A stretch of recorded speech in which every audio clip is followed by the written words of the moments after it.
live now. All right, let's do it.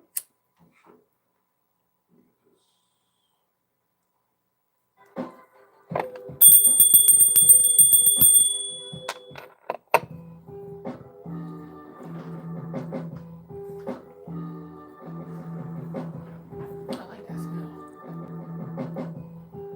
That's the occasion. Yeah, this is a good one. It's that dragon's blood, and it's white sage too. It smells like. We've been obsessed with sage lately in the house. Really? Yeah. Oh, good. That's great. Don't forget the disclaimer. Right on.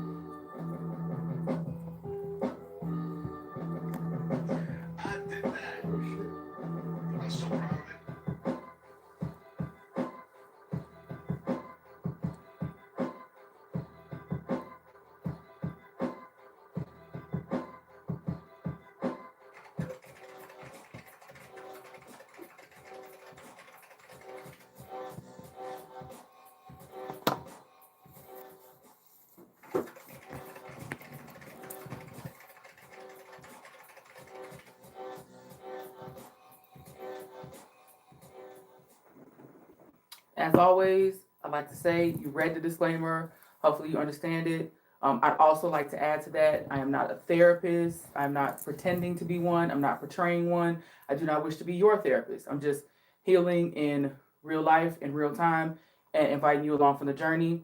Also, individuals whom come on the show to share their story, share their testimony. It may be explicit, maybe a little racy, raunchy. They are going to express themselves however they choose. So I give creative license for that expression. So please respect their vulnerability and the privilege of them sharing their feelings and expression however they choose to deliver it with us. With that being... Tell them on the camera, please. The camera straight ahead. With that being said, welcome back to another episode of The Trust Tree. I am your trustee, the Nash Vino. Today, we are sitting here with a very special guest, this lovely lady, BlackHighPriestess. What I like to do is have the guests introduce themselves in their own words. So explain to the people who you are, where you come from, and in your own words. In my own words, I am the BlackHighPriestess. I come from Chicago, Illinois. I was raised in Mount Prospect. And I've just been elevating the Black race, particularly elevating Black women in a lot of ways since 2012 when I started offering oracle consultations through tarot readings. And now I just use my pure psychic power to do those things. So. Okay. So let's talk about your beginnings, like your upbringing, and then we'll get to what brought you to BlackHighPriestess. Whoa. Let's talk. It's gonna be fun. So how was your childhood? And you were born in Mount Prospect? No, I grew up in Mount Prospect. I was born in Chicago, South Side at Rush Presbyterian, I believe. Okay. So, yeah. So how from your recollection, how was your childhood? I remember being in my mom's womb. My memory is impeccable, which could be a blessing and a curse. My mom, my father, I shouldn't say like this, but I tell people it's like my father killed people in Vietnam, but I guess I should just say he was a Marine. But in my words, he was an honorably discharged Marine. So I was the youngest.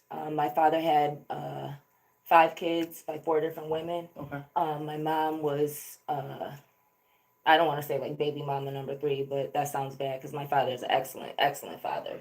But, he dealt with a lot of post-traumatic stress and everything like that. So after Vietnam, when he met my mom, when she was working at the VA hospital and he was also, doing security there and everything, that's how me and my brother were conceived. They were staying in Cabrini Green at the time. My mother's from Robert Taylor Homes. My father was living in Cabrini Green. So between the circumstances of them not seeing eye to eye in a lot of ways, the PTSD that my father was dealing with, and just my mother seeing a better life for us, she took the government assistance from him being a Marine and moved us out there. So my childhood was in a way blessed, considering being a poor Black girl from the actual projects of Chicago and being raised in a predominantly white suburbs. It was a blessing in a lot of ways, but I dealt with a lot of firsthand racism that people don't understand, because I was the only Black person in a lot of situations. And so I had to really fight white supremacy firsthand. And so that's kind of how Black High Priestess became. My father was very active in our life. He actually had to ask around the whole hood to find out where my mother took us. So that helps counteract that stigma about Black men and with fatherhood. I think Black men are trash when it comes to relationships with Black women, through my experiences. But Black men are pretty good fathers. They love their children. They hate the mothers. They hate the women. They don't know how to love Black women. But Black men love their children. They love having children. And my father fought to be in our life because my mother, made it very, she made it hard on him. But she was doing that to make it easier on us in the long run when it comes to education and access to opportunities. And so I think that's reflected in who I've become. Now, my mother was a Jehovah's Witness. So that was a fucking nightmare for me. Because I didn't agree with the religion. I didn't want to live that way. My childhood was dressing up, being around upper middle class white people, going to a Kingdom Hall, learning about the Bible, but also what I consider to be a false religion, because it is a religion. We do understand the origins of it. Charles T. Rutherford was, funded it off of opium sales overseas. Damn. So, yeah, I mean, I do my research, but Black High Priestess, because I was studying the Bible and at Bible scholar level, not just studying by going to the Kingdom Hall, I actually was learning. I was interested. I was absorbing information. So that translated into me finding my own forms of spirituality. I read the Satanic Bible in, I think, junior high or high school when I was a freshman. Recognized immediately a lot of racism and, for me, it was not what it was trying to present itself to be. So I really got into witchcraft and, just understanding in the terms of understanding indigenous culture, indigenous heritage. Because my mother was holistic. My grandmother, who was a German woman, she was married to a Jewish man at the time. And that's a lot. Yeah, so they, they were older, so it mattered. But in the Kingdom Hall, she took my mom and she basically kind of adopted my mom and adopted us almost as grandchildren. So you'll see, we'll have our baby pictures or our childhood pictures next to their grandchildren too. So that was the mother figure that my mother had, and to this day she still goes to see her. My grandmother, on that side, she's in her 90s. And my mother still does go to see her and take care of her. Her husband, my grandfather, died, years ago, probably when I was in my early 20s, I want to say. But she helped my mother have a holistic lifestyle. I grew up going to Michigan in their summer home, in their summer cottage. So in the summers, I was either in the projects, hanging out with my cousins in the hood, or I was in Michigan, in a rural part of Michigan, like dirt roads. We would go to the apple orchard and pick our fruit. We would forage for tea leaves. I learned, gardening. I learned how to swim. So I was being raised and groomed like upper middle class white people from the projects. Now, when you were in the projects, because that's where you started at before your mom took you guys to Mount Prospect, do you remember having a concept of race at that point?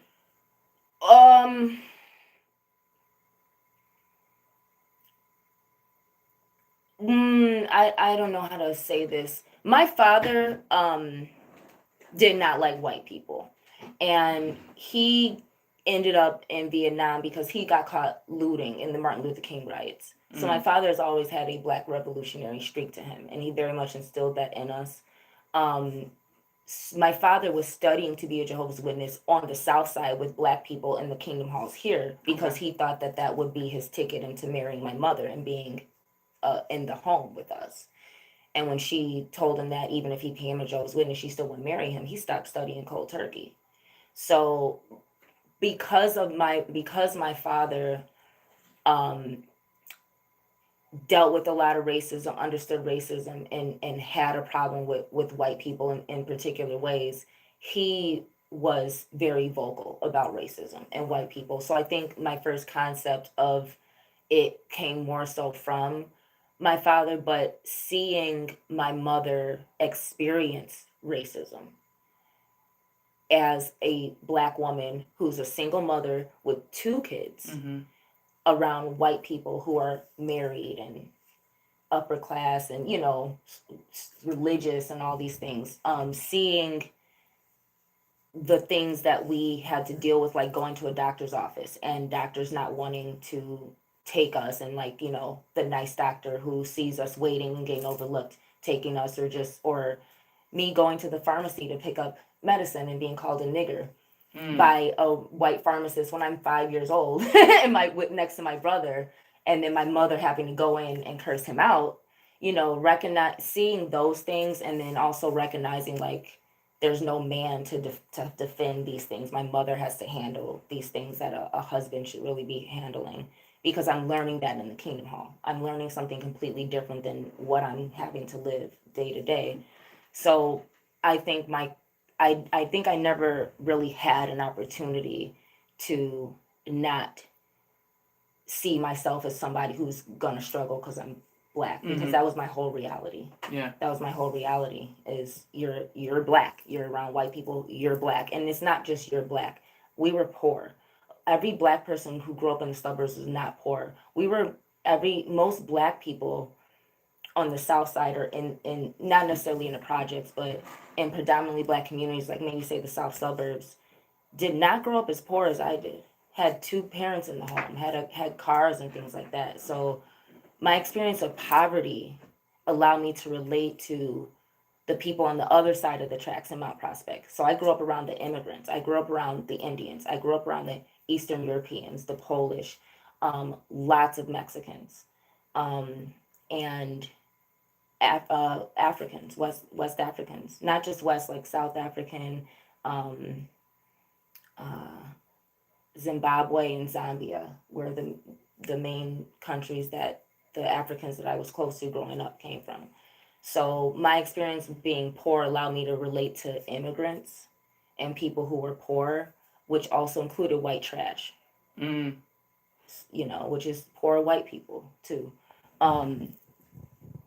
Whereas, if you're growing up, if you're black and you're growing up like the Huxtables or something similar to that, where you have you're not struggling every day, you're not seeing your mother struggle every day, and you have a father in the home, and you may be in a community that doesn't have the same resources, but you're not experiencing poverty, you're not experiencing a struggle.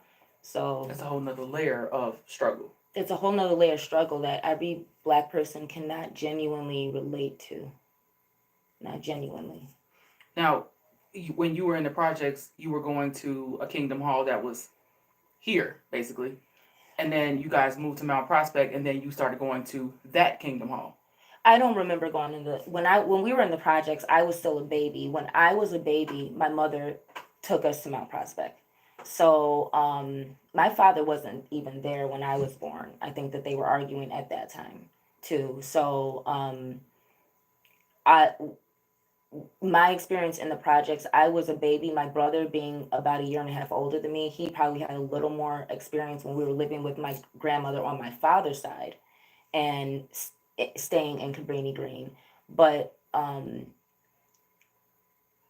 visiting, say, like my father did not, by the time we were a little older, my father had a house. It was like on 106th and Sangamon.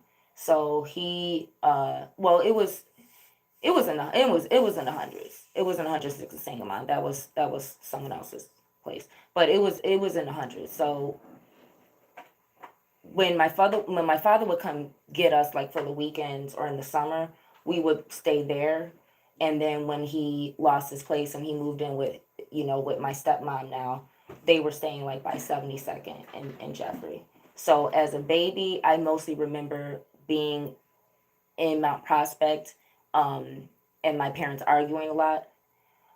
I remember being in the Kingdom Hall as a baby, like my mom holding me. I would scream to the top of my lungs sometimes because she would go up to give a speech, in the Kingdom Hall, and I would scream to the top of my lungs until I would get my mom back and stuff. Because you're surrounded by a bunch of white people. It's like the energy was probably It was crazy the in there. energy. So Yeah. so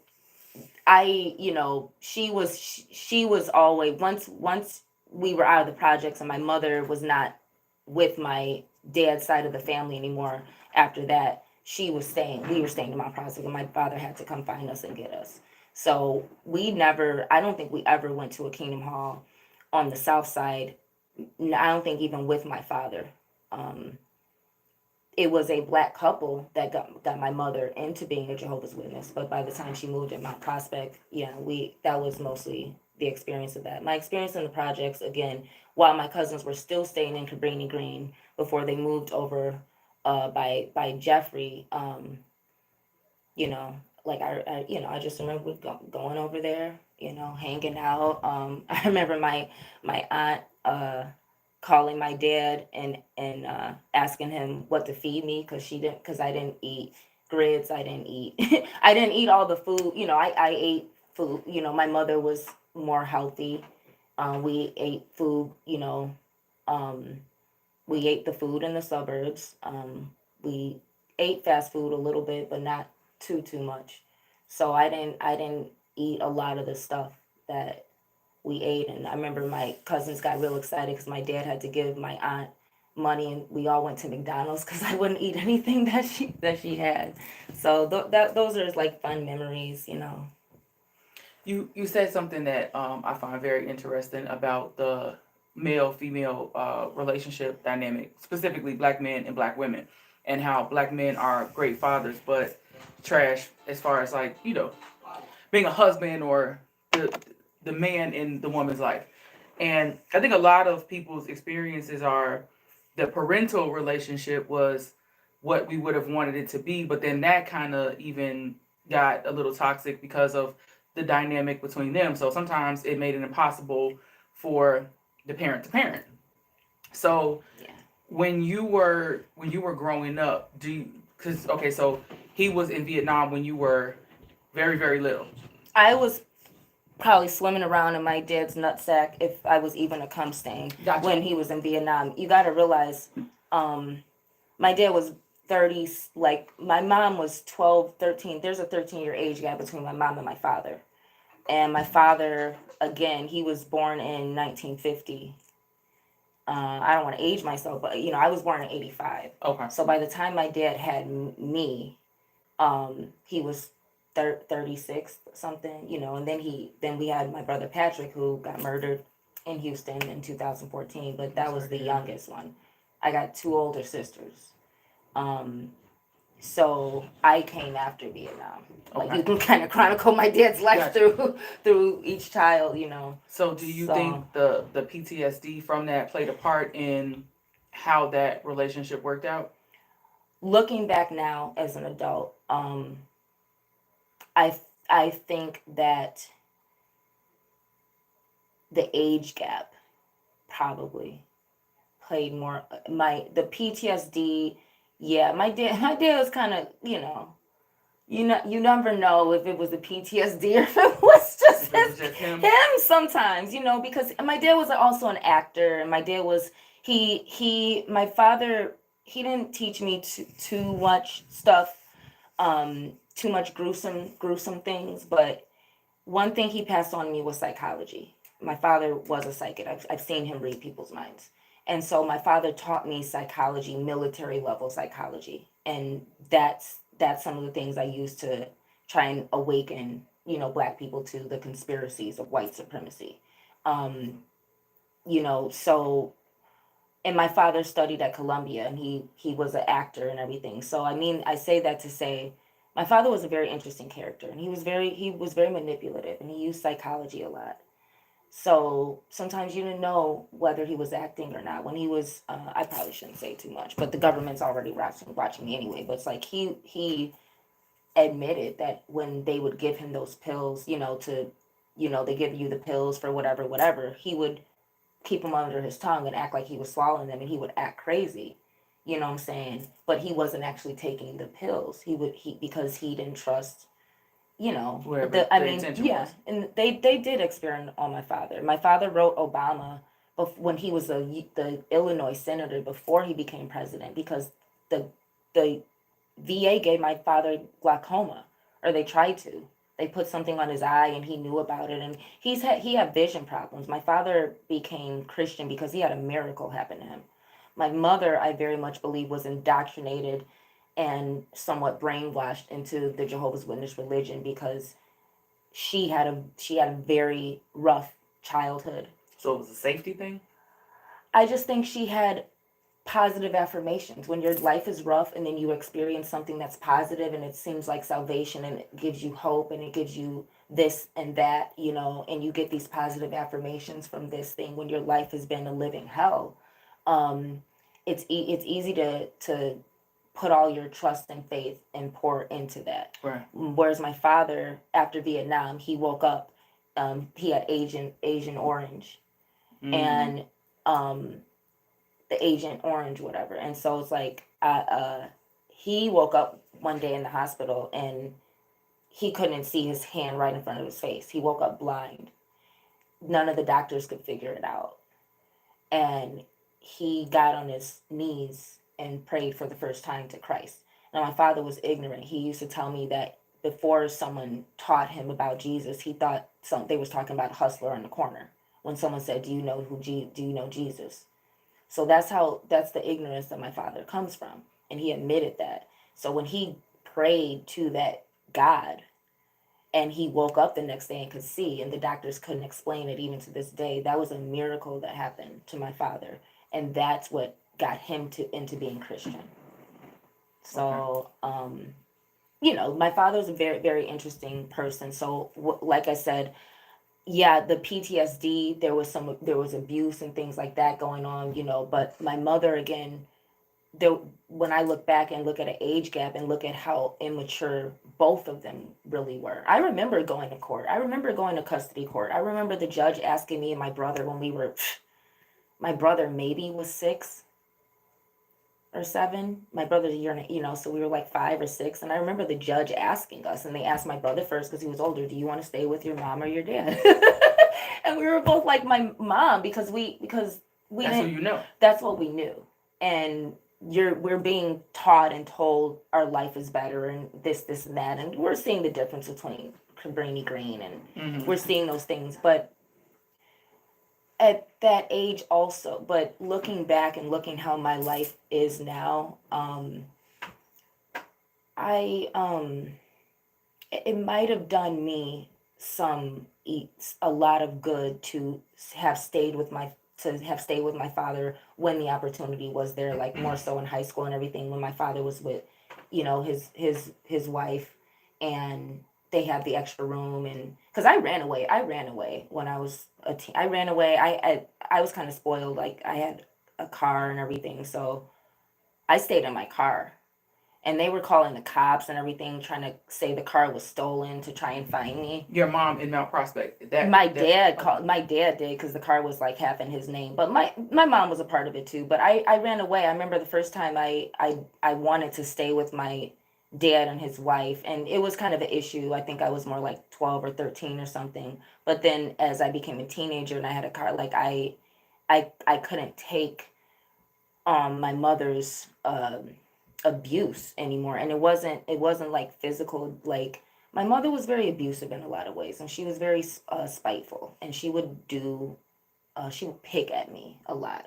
And I think that a lot of Black daughters experience that when you are dealing with a Black mother who does not have a man in the house to keep her in check and to keep her happy. And in our community, a lot of times you can get punished just for being a girl. Mm-hmm. You're punished in the home just because you were born a girl. And we have to look at slavery. We have to look at like, I don't want to get too much off topic, but bonnets and wearing bonnets in public and how that's a thing. But we got to realize, this is what I'm saying, we're still acting like slaves. We still think like slaves. In slavery, Black women were not allowed to let the beauty of their hair show. They had to cover their hair up. So when Black women are doing that now, you're just looking at the remnants of slave culture. When we're abusing our children and mistreating our daughters, you got to look at what slavery did and what having slave masters did to us and how we treated each other, and a lot of things we had to do to survive. And there's a lot of that mammy syndrome, having to the Black woman breeding, not seeing any future for herself other than a breeder. That also leads to Black women centering men, marrying the first guy or having a baby by the first guy or sleeping with the first guy, whatever. And we have to look, like I said, these Black male and female relationships, a lot of them just smack of slave syndromes. And when you growing up seeing how people who are not slave descendants, poor people from other countries who are immigrants, having much more respect for themselves, not even the rich white people, but we know how rich white people behave. Mm-hmm. And that's why they remain rich white people. They will not betray and degrade their women because they know the value of keeping white women the standard of beauty. And I think that as Black High Priestess, I really just wanted to give Black women the tools that I was given to compete with the standards of beauty. But it was more than just beauty, but I was born with a look that was able to compete with that. But it was also the education, the experiences, being exposed to how white people are living, and let you all know, like, hey, y'all, there's a real conspiracy, and if we don't really get into white society and see what's happening there, we're never gonna overcome this if we just stay crabs in the bucket. And I just think being exposed to that at a young age, it gave me this. And my dad being a revolutionary, my dad instilling in us to fight against racism, but he approved of how, like I said, running away, like, with my mom and everything. My father, when I first tried to stay with my father, he sent me back to my mom because at the end of the day, he knew that how we were growing up was going to be better for us in the long term. And he knew me going there and end up transferring to another school or trying to, just trying to be in a place where I didn't have to deal with my mother's craziness. Mm-hmm.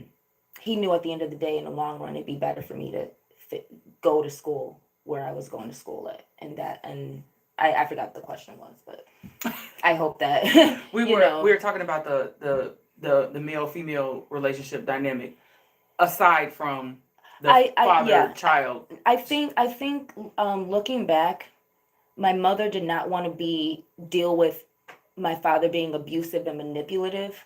And again, she's barely 20. She wasn't old enough to drink when she had my brother, barely 21 when she had me. So she was a very wise woman, and she did what a lot of other women who had the same means to do, had children by men, were getting government funding or getting whatever child support. They have the same opportunities to go out of the hood. They chose to stay right where they were.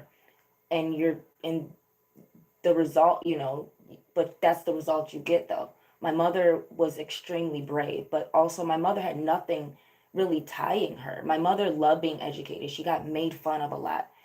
She had to walk to school, city blocks to school. She would get beat up, chased, made fun of. She struggled to be educated. Her mother stuffed her in a mattress. There was a house fire, and my mother was the only survivor of her family. Her mother stuffed her in a mattress, and that's how she survived. So a lady, Bertha, on the block took her in. But she was getting money to have another child. We know how that goes. Mm-hmm. But my mother was adopted. And that's how she grew up. So my mother had a very, very traumatic Like I remember when I did start smoking weed and stuff, and I come home like stinking a little bit or whatever. My mother, it's like she had a allergy to smoke, but she was in a fire as a baby.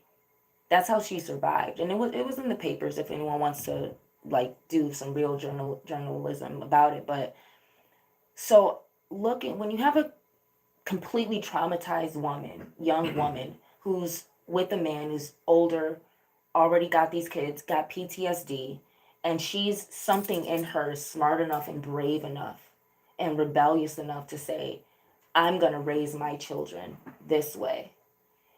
And she forced my father to conform to that. And eventually he saw the value in it. But when you look at the age gap and you get a woman who's indoctrinated by this false religion, and you get a man who's killed people in Vietnam, who's survived Vietnam as a black man, because I remember it was Snoop. There was some interview that people were saying that black men had a 45-second survival rate once they landed in Vietnam, because they had to not only worry about getting shot at from the Vietnamese, but they had to worry about getting shot at from the white soldiers who would just kill the black people just because they could get away with it. My father survived Vietnam, honorably discharged. So my dad loved my mom till the like before my dad married Angela. And that Angela is your stepmom. My stepmom. I have a video on YouTube that went viral. I've been doing YouTube for about 8 years. I have over 350 videos. And this video of my stepmom dancing at her birthday party last month went viral. I have over 25,000 views, hundreds of comments, about 2,000 likes. It went viral. And I've been doing YouTube for 8 years. And her dancing 80 years old at her party. So she's an amazing woman. She was an excellent woman for my father. She's the one woman that married him. All the women that he had kids by and everything. But the night before the wedding, my dad called me, and I'm 16 at this time, and it's like, Chaz, ask your mom, will she marry me? Damn. He's dead now, What he's, We got a comment talking about and I hope I'm not butchering your name. Kazaya says, appreciate you all hosting an open discussion about this topic. Personally, I forgot until recently that our parents most times had no idea what they were doing in their efforts to raise us. And that's absolutely just what a lot of us are in the middle of, because when you become an adult, perspective, right? And then also when you become a parent and like you get faced with some of these issues and you really think about shit. When I was a kid and I was pissed about this, that, and the third, or even like how you feel about your parents right now, when you really sit and think about the root of it, they only were doing the best they could what they had.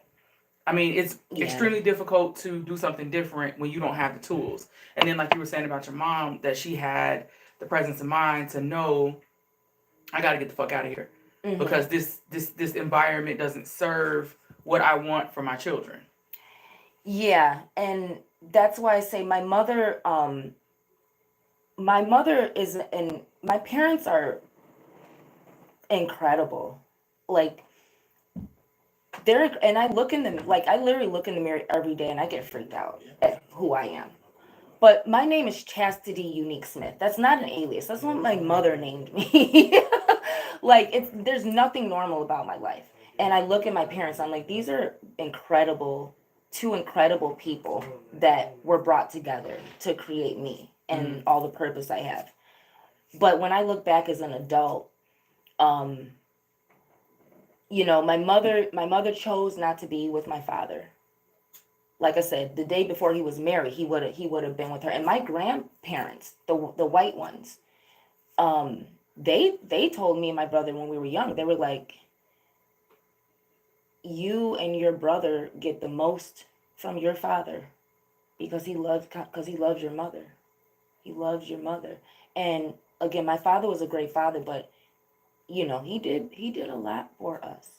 He did a lot. I remember you're driving from Mount Prospect to the hundreds, and we used to play this Greyhound thing where every time we saw a Greyhound bus, my dad would like give us $2 or something like that, or like little games and things like that. So all I'm saying is as my father grew and he changed, and I saw him change over the years. I didn't know my father when he was super young, but I know that he did a 180. He died a completely different man than how he lived. Never cheated on his wife. I mean, was a Rolling Stone. But once he was married, never cheated on Angela. Changed a lot, changed his eating habits. He changed a lot about himself. And he died a man of faith. He died a faithful man, and he wanted a Christian community for me. He thought that getting into the church, more so like the black church where people dance, and he always knew I wanted to be into entertainment. Mm-hmm. But there's no choir in the Kingdom Hall. Most black music artists started in the church. In my generation, Destiny's Child, they all started in the church. Yeah. Here I am stuck in the Kingdom Hall with no choir. They singing dry, pasty, dry songs, not jamming for God at all. And when I did do gymnastics and I wanted to do different things, and I did dance and I did orchestra, my mother was like, oh, well, you still got to go to the Kingdom Hall 3 times a week. And I had practice every night and Saturday mornings. But I still had to figure out how to go. So that's when I started going to the Black Kingdom Hall, because she's like, oh, well, so the only schedule that was available was the Kingdom Halls on the South Side. So we would start going to the Kingdom Halls on the South Side just to fit it into my sports schedule. And, all I'm trying to say that my mother became a huge problem in my development. Her religion and her inability to be a mother instead of just a dictator and a provider and essentially a father. She acted more like a father, so to speak. And she was not really, she loved us, but she wasn't the emotional parent. When my dad came and got us, it was great America, movies, fun. And then when we got older, it was, okay, we're going to go downtown. We're going to take care of business. We're going to check the mail. We're going to do insurance. We're going to take care of, what business, whatever business he taught us, pay your cell phone bill, get car insurance, get this, that taken care of. Now, then we're going to go see the movie. Then we're going to go have fun. It was always fun and games with my father. With my mother, it was go to school, get good grades, go to the Kingdom Hall. There was no reward. It was always punishment, never a reward. Do you think that was because she was jealous of the freedom that you have just being a child? And before you answer that, hold that thought. Lastly, I personally believe because of this fact, in reality, life deals us with 10% of the surrounding circumstances we experience, like traumas, but it really is about the 90% how we react to it. And that kind of goes into the question that I just asked you about your mom. Like, now, twofold. In the middle of it, if you could think back, she's a dictator to you. It's almost like everything you want to do that's fun and awesome and whatever it is that you want to do, there's some sort of opposition. When you were in the middle of it, do you remember what you felt? I suffered from depression as long as I can remember. I used to draw pictures. I was in grade school drawing pictures that my teachers had to talk to my parents about. And then I ended up, just get her a pet or whatever. My mother was very abusive in a lot of ways. Very abusive. And the older I got, the more she took from me. One time, one of the black ladies in the Kingdom, because any black person who came to Kingdom Hall, we became close to, okay? So, but one of the ladies got me a shirt that said Miss Hip Hop. So if anyone wants to know, hip hop has always been in me, but I was like 11. And she got me, it was like 11 or 12, and she got me a nice shirt with a black girl, mind you, with little Afro puffs on there. I'm in the suburbs. I don't see anything black. And so she's getting me a shirt with a black girl. And it's like a white shirt with this black girl and it says Ms. Hip Hop on it. And it's just like a cute shirt. And, and I think she got my brother like some type of shirt too. The next day my mother took it back to the store because she didn't want me to have it. She would do stuff like that a lot. No explanation as to why? my mother's explanation, it was always something related to it being against the religion or being this that, my mother used the religion to justify her madness and her envy and her inability um to cope with the pressure of keeping your children safe and protected when you chose not to have a man in the home. When did you draw on that perspective?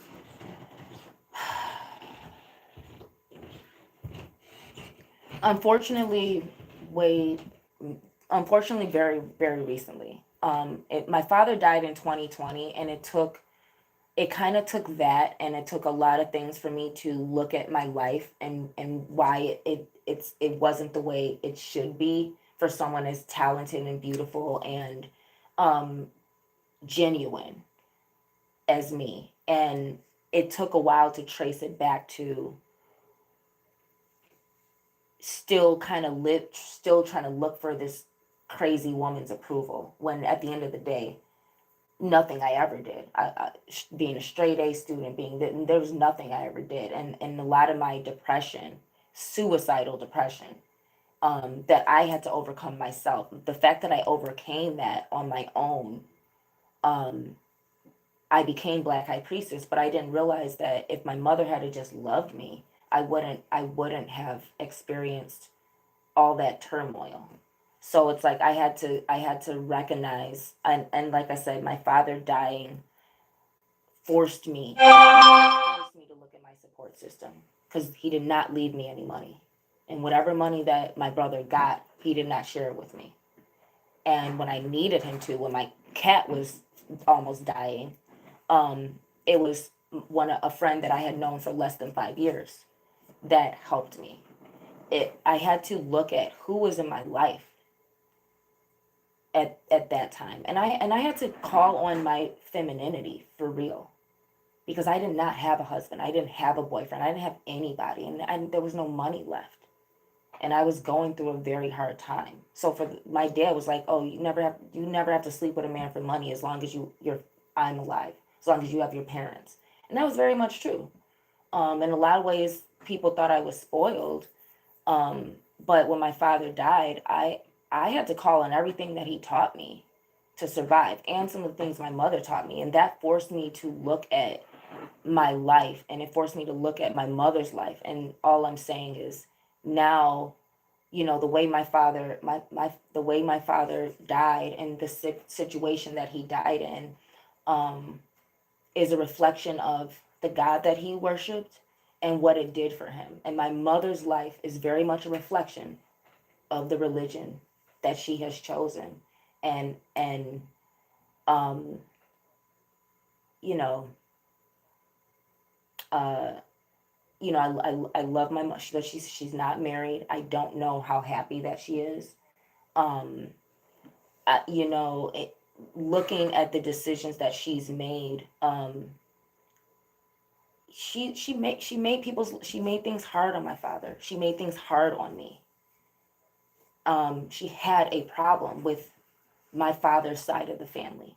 Now, yeah, they were mean to her. They tried to beat her up, this, and that, whatever. So I understand dealing with women, who are different than you and everything. But I don't think my mother ever really grew up out of the immaturity that she could have grown out of, to have a healthy relationship with a man, with herself. And I think that when you have so much trauma and you don't get over it, like everything I went through, all the suicide and depression and all the turmoil that came from being a dark-skinned, kinky-haired Black girl in the suburbs, I had to look at my support system.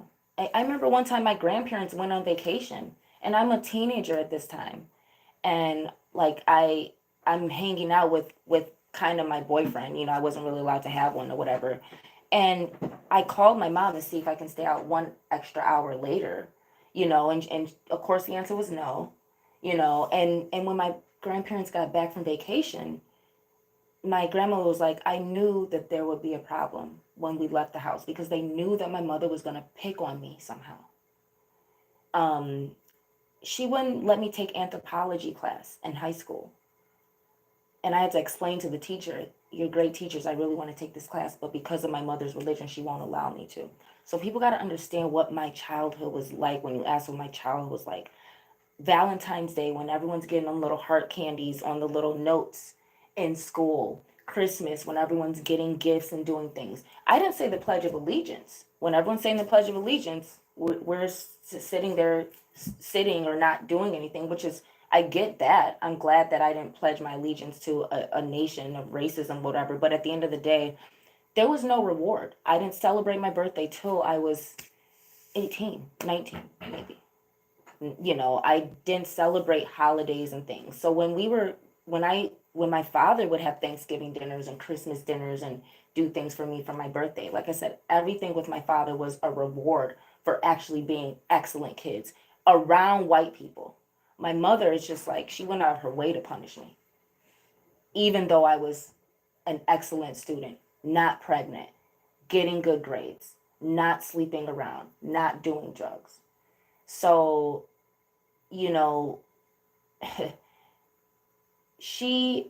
my mother had issues, and I had to deal with that.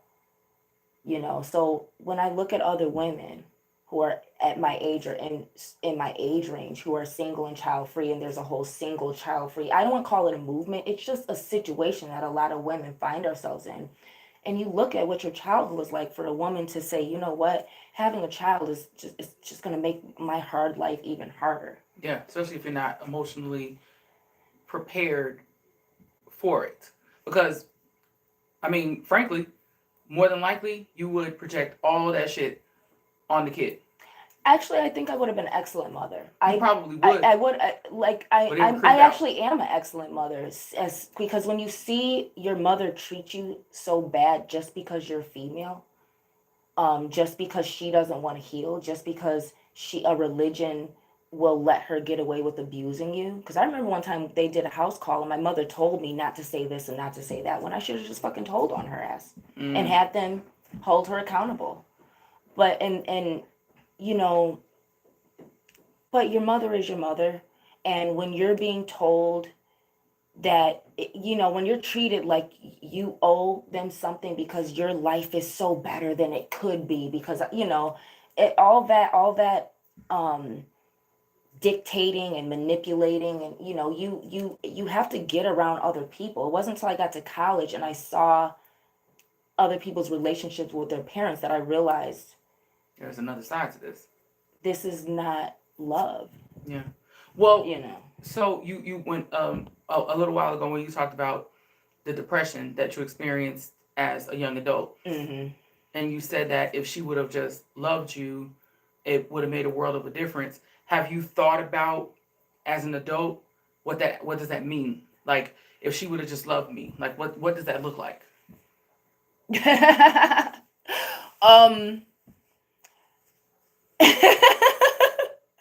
When you don't get the love and attention that you're supposed to, you can seek it in other ways. And I look at myself, and I've always, like I said, I've always been an entertainer. I've always been expressive and sexual with my body. I've never been shy about my body. I've always been a model. But I look at the differences between me and my lifestyle, and between women who went to college, graduated, got married, and by the time they were 25 to another guy who was eligible. I look at the difference, and I've studied psychology a lot to help me. And I think that if my mother had of loved me for who I was instead of how much I could be like her, I would have had the freedom to pursue what I wanted to do, what I was good at doing, what I was passionate about doing, and I would have been so much further in those arenas, like modeling, music, being an actress. I would have pursued those things. And because I was good at those things, and because I had intelligence everyone doesn't have to go to college and this and that. I was able to get into DePaul, but I also had enough intelligence to become an actress and make money off of that. too. And so if my mother had loved me for who I was, the way a Beyonce can be loved and adored and promoted and elevated and poured into what she loves doing, instead of, oh, you love this, doing this, I'm going to make it as hard as I can for you, I'm going to abuse you, I'm going to stop you from doing this, and I'm going to force you to do what I want you to do. And I think my life would have looked a lot different. I just think that I would have been further ahead. And I think without people understanding this side of my story, I can't rightfully explain to someone why I am so incredibly talented and not more successful or more rich and famous. When you don't have the right support system, doesn't matter how good you are at something. Without the right support system, you'll never take flight. Unless you build your own plane. And building my own plane, I'm still building my own plane. And hip hop is, I decided to focus on hip hop this year between being a sommelier and a model and BlackHighPriestess and all these things. Hip hop is where I get the most support. It's not a lot of places you can go dressed like this as a woman surrounded by a bunch of dudes talking the way I talk with the lyrics that I talk about and get respected as an artist and not touched inappropriately, disrespected inappropriately, not a bunch of married men trying to hit on you, but instead offering you studio time, offering you, let me help you make your music video. How can I help you do this? How can I help you as an artist? Chicago hip hop. So, people are like, how'd you just start recording one song in 2020 and you've done this much and that much? Because I've had this support system for 20 years. I've been on the scene since 2003. The support system was already there. I just started participating more. And just so you know, I wrote down some questions. Go ahead. I'm not on social media fucking around, with my No, I don't care. I don't care. I just don't want you to think I'm being rude. No, not at all. So considering, your journey and stresses and expression and and being suppressed in a lot of ways, what purpose and meaning does art take on for you from a standpoint of survival?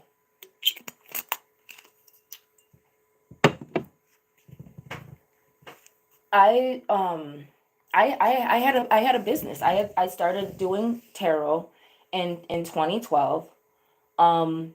And when COVID happened and my unemployment was jacked up and I didn't have any income for 6 months and I was going off of some money I won at the casino and $1,000 grant that somebody gave us, doing readings weekly sustained me. Going to shows and having my booth where I sold my soap, my jewelry, my oil pulling toothpaste, and readings sustained me. So when you sell your artwork and you turn it into a business, you will survive. And I would teach sacred economics. So sacred economics is kind of the barter system, but through that I'm using my intelligence and my skills, my homemade products to survive, and that's economics. So for me, art is it can also be a side hustle.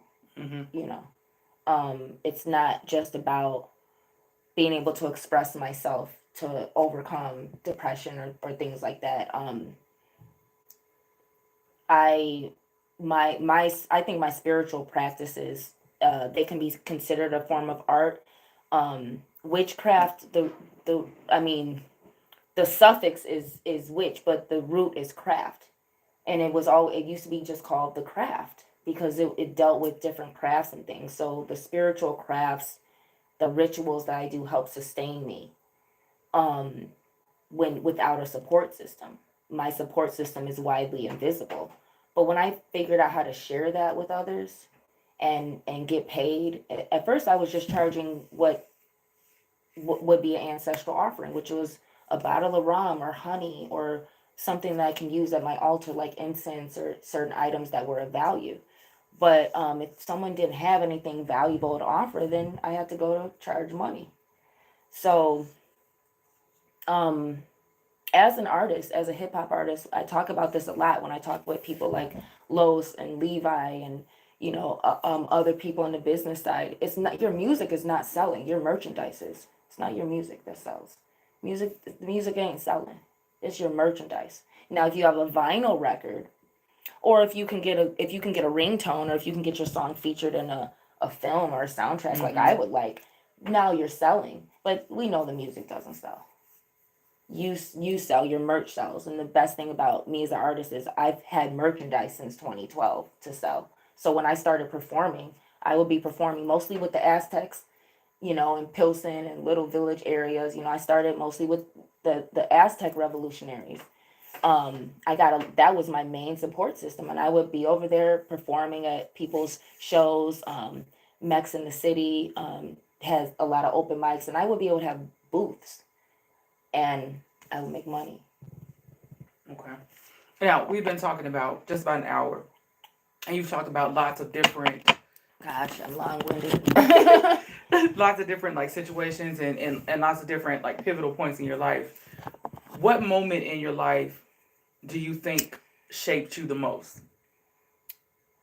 Oh man. Oh man.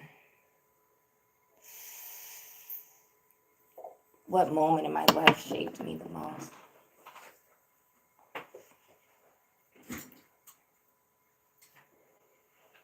Lyric, what up?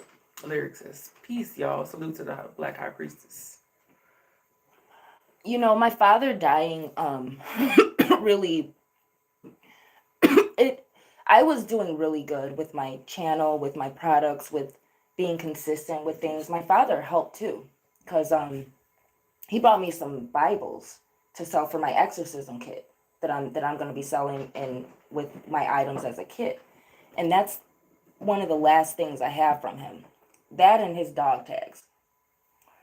And I would say I want to say that shaped me. I think it's very recent, but I really that was hard. Like, shit has been harsh. Like, I gotta be honest with y'all. Like, I don't know how I'm doing this. Like, I don't know how I'm doing. I don't even know how I'm here right now. Like, I don't know how I'm even showing up and performing and getting dressed and doing this. I don't have help. Except for those of y'all who are real time, like helping me get my message out. I don't have help. I wake up every day and I have to do everything on my own. And dating has become like another chore to where I've just kind of opted out of it. When you don't have the help, especially of a man at this age, at this stage in my life and my career, I when my dad was my biggest support system. He was my biggest support system, and in a blink of an eye, that was pulled from under me, almost at the peak of my Black High Priestess career. And I don't know how I'm doing this, y'all. I don't know how. I think I'm pretty, y'all know my cat Lucky. I'm pretty sure he pays the rent. I'm pretty sure he pays the bills. I don't know how I'm doing this, y'all. I don't know how I'm doing any of this. I don't even know how I get up to go to work, to make money, to fund my life, let alone all this stuff that I'm doing. I don't know how I'm doing this. I don't know how else to say this. Like, this is not possible. People ask me, like, how do you do all this stuff? I don't know, but I must be meant to do it. And the fact that I'm doing it with, like, off a funeral, like, I can't explain to people how fucking exhausted I am with everything right now. Yet, there's something in me that I show up. I just keep showing up. Because I'm realizing that's all I got to do is just show up, because I've done all the work. I just got it. I just have to broadcast it now. People don't know how much I've accomplished in my life. So, when my dad died, I guess it just, that's when I actually shocked myself at how am I even doing this? And it's not finna stop. Like, it's just getting bigger and bigger and more. Wait till they release that Shy City Cypher. And I'm gonna have to show up for even more. It's not finna stop. And I'm exhausted. Hell yeah. But there's something, I don't know why I'm here, y'all. I don't want to be here. But while I'm here, I'm gonna fulfill BlackHighPriestess. So you have there's a lot of conflict in you as it pertains to men, right? Like in relationships. And no, I'm single. I'm child free. I'm I'm single. There's the best thing about, I guess the best thing about my life, and probably why I'm able to do so much now, is because I don't have any conflicts with men. I don't have a man, and I don't have conflicts with men, and I think there's something so special about decentering men. And the thing with decentering men, I think that comes from a place of when your life was centered around men, and my life never was. But now, I don't want to say coming out of my whole phase, but like, I mean, now, like, just really being single and focused, and I don't even have time to date. So it's like, yeah, not for the first time, but like, I'm very clear about my relationship with men. so you are not necessarily like, I'm looking, but if it finds you, it finds you. Whatever. Do you feel like you have space? No, I would say right now there's a lot of things happening in my life, but a goal that I want marriage, but it's not, when you find yourself single, there's a lot of reasons that you're single for whatever, but to pursue a relationship that can require going on a lot of dates, I've been networking and doing, like, people don't know how much I do. I don't just do hip hop shows and stuff. Like, I'm a sommelier, so I'm if I'm not at work, I'm like at a wine event, a networking event, a liquor tasting, a networking event. There's an event tomorrow at the university. Like, I do stuff. I do stuff that people don't even know about. And I still haven't met nobody. Mm-hmm. So it's like, dating, it's something that you have to work toward. And I want marriage, but at this particular time, I don't have time to stop what I'm doing and pursue that goal actively. I'm pursuing it very passively. And that means I'm being myself, but I'm also thinking and behaving like I'm a wife, so as to create that circumstance, because I can't just actively go on dates, as will be required for a woman like me. The bet for me, gym membership and passport. I already have one of those. I don't really go to the gym a lot, but I just feel that I need to start putting myself in environments with men who are of my caliber. I don't think I've ever in my life been in an environment where there have been men who are eligible for me. Growing up in the suburbs, being a black girl, it's easier than people think to get married to a cracker. But when that's not, when your father's a revolutionary, and you still have other sides, you're not going to end up a Candace Owens like everyone. You know what I'm saying?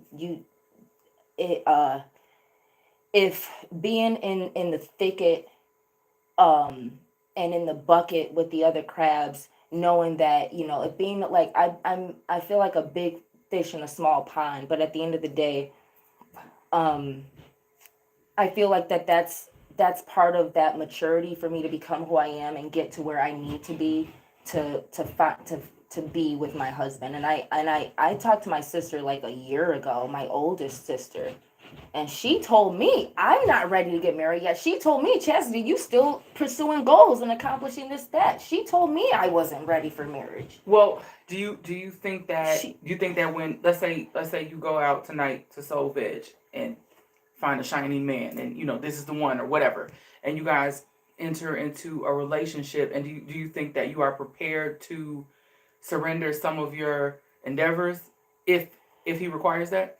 I don't see my husband requiring that. My husband's gonna be living a lifestyle in alignment with mine. And I think the thing with marriage and the thing with people like me that we find ourselves single is everyone does not want the same type of relationship, and every woman does not need to compromise because she needs someone to pay her bills. The best thing and the thing that I love my mother a lot for is like my father, who taught me you don't need to sleep with a man while I'm here as a father to protect you. My mother taught me the value of being an independent woman. And my father taught me that I come from a line of women who were independent, who were the first women to drive. He was born in the 50s. We're talking about before that. My father taught me. And my grandmother, who died in her 80s and probably would have lived longer if they didn't misdiagnose a urinary tract infection, she was independent, going out, hanging out in her 80s, just like my stepmom. So every woman does not need to make a compromise because she needs to have a man, because she needs to have a husband, because she wants to have a husband, because she just doesn't want to have to work and go to work. I have jobs because I am picky, and I, unlike a lot of women, I can get out here and work. I can do the labor. I have the intelligence. I can make my money. And there's a lot of women who are making a lot of money, who are intelligent. And these women have husbands, and these husbands are also millionaires. These husbands are also CEOs. I don't come from, I grew up in Mount Prospect. I didn't grow up in a slave syndrome environment where you put up with whatever's around you. And because I've been in that environment where these men are nowhere near my caliber, nowhere near, and some have college degrees and everything, but I can't take them to a certain tasting where people are speaking only Spanish or French, or some people you just can't take out the hood because you can't take the hood out of them. And so there's a lot to me. It's not going to be easy for everyone. Being me it's like being King Kong. King Kong didn't have no mate. Everybody ain't ants and birds and stuff. Some people don't. It is phenomenal and exceptional and don't have no equal. My middle name is unique. That's not an alias. That's a birthright. So unique means one of it is kind. So everybody don't get matched the same way. And I've been in relationships where I didn't have to change who I was and everything.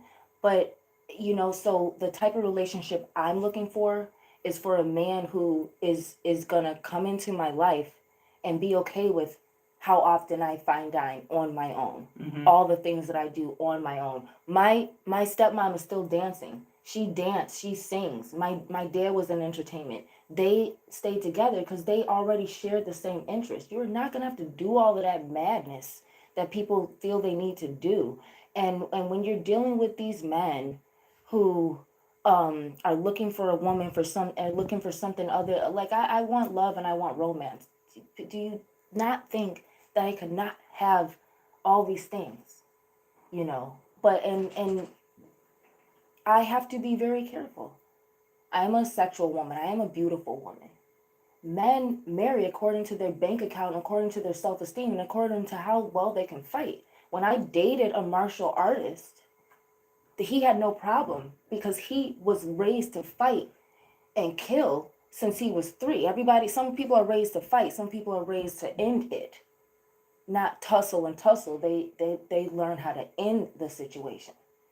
And when you're dealing with a man who's trained, my father killed people in Vietnam. That's not a lot of men can't measure up to that, and then stayed faithful to his wife. Half these dudes come back from war and they don't recover. Yeah, no. So when a man has the masculinity that complements mine, that's what I look at as a marriage. And everyone doesn't find that overnight. Everyone, my passport is going to allow me to travel different places where men have different masculinity. I've been in Chicago all my life, being this exceptional. That was stupid. I think the worst mistake I made is not studying abroad in my first and second years of DePaul, because I probably, I would have been probably successful in different ways, being in a different environment.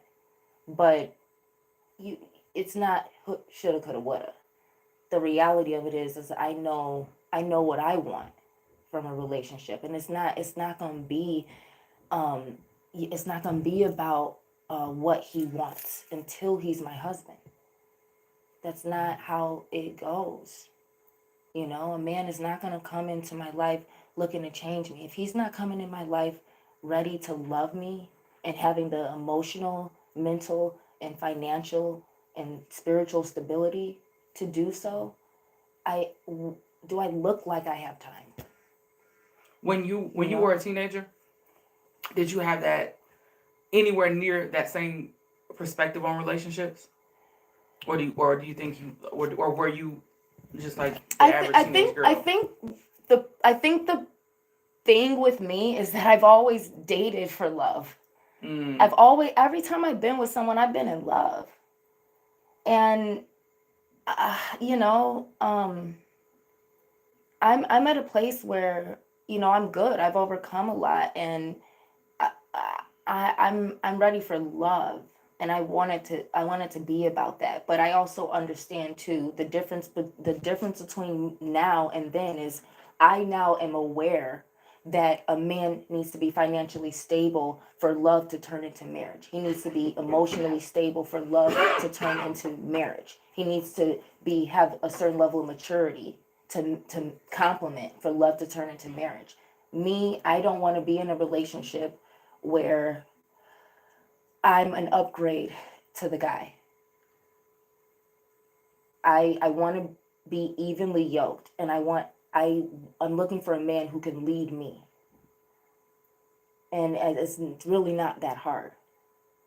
Do you think this version of yourself, if you could go back and talk to 16-year-old you and really like give her this game, like, so she has it at 16, do you think that she would receive it well?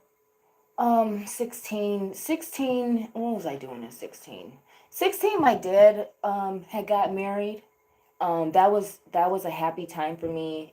16 was probably one of my better times, and I think the year after that, like 9/11 happened. So I think honestly, when I was 16, I think I was probably in love. I think at 16 this is what I needed. And I think I think because the way I look now is I have become exactly who I wanted to be. I've become the woman that I admire. So at 16, I would admire me now. And at 16, I needed a woman to tell me that love does not pay the bills. Mm-hmm. I needed a woman to tell me how valuable my sex appeal was on paper financially. Because I understood all the other power to it, but I needed her to put I would need a woman to come tell me the price tag value on it. So I started having that standard. Because,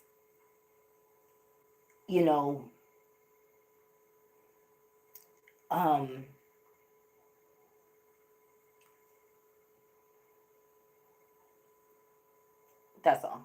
I mean, like, basically, Yeah. without a woman who understood and learned and knew,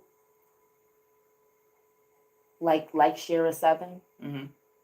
a woman who understands how valuable being a sexy, beautiful woman is when you have the full package, that there needs to be a price tag on it.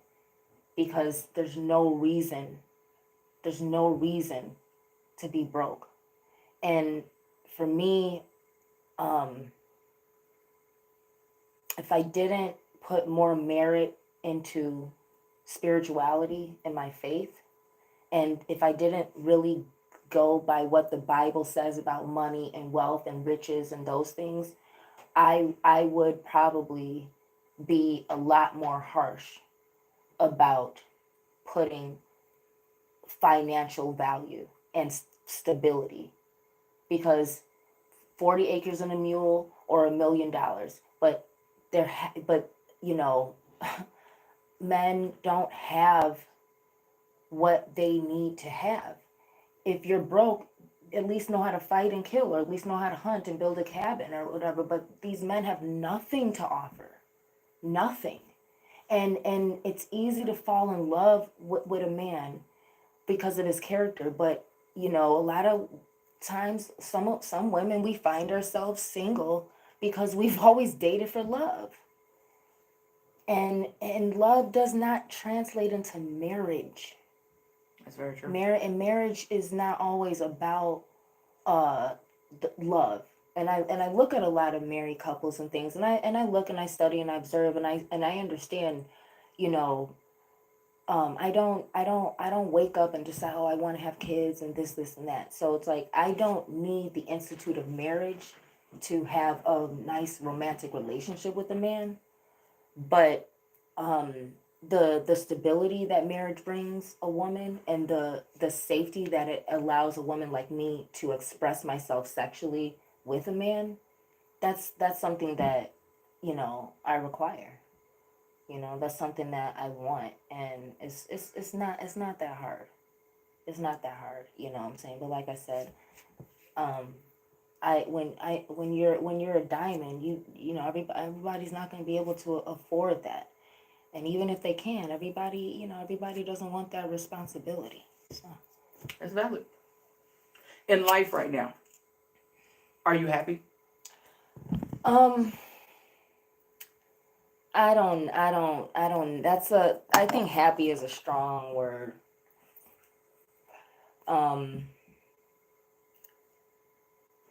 I don't feel the way that I felt in other times, but I don't know how to describe the feeling. I do.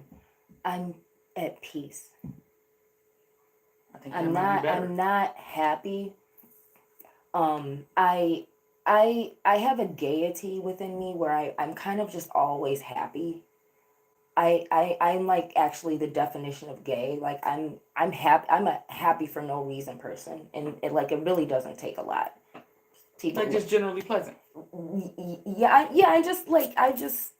I have an excitement within me that doesn't take much to kind of rile up. It just takes just the right thing. You know, like Homer, like, oh hey, a blue car. Like I'm kind of like that. Like just a pint of Haagen-Dazs, a shot of like it doesn't take much fireworks, but like I'm at my most peaceful. I'm at a very peaceful, content place in my life, and I think that that's what people are somewhat competing with when they want to come into my life. They're competing with, are you contributing to the peace that I have right now, or are you interfering with it in any way? I respect that. You know, I respect that. If you could know the absolute truth about one thing, what question would you ask? Ooh, the truth about one thing. Oh man. I thought about this. I couldn't come up with an answer for myself. Oh, come on. These are excellent questions. Because I feel like if it's one thing, I don't want to fuck that up, you know. Well,